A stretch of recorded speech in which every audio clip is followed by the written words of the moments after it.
In this tutorial, I'll guide you through the steps to fix the something went wrong tap to retry problem on YouTube, which is a common issue many users encounter. Here's how to resolve it. First, open the settings on your device and enable airplane mode. Then wait for 10-20 seconds before disabling it.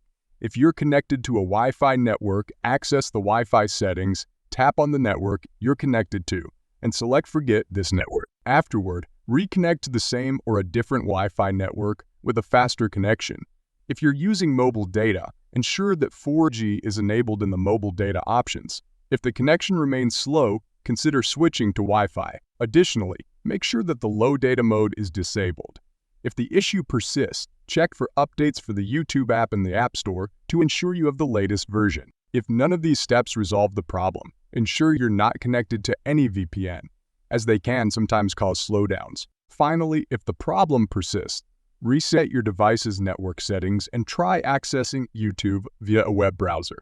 Hopefully, these steps will help resolve the issue. If you found this tutorial helpful, don't forget to leave a comment and subscribe for more tutorials in the future. Thank you for watching.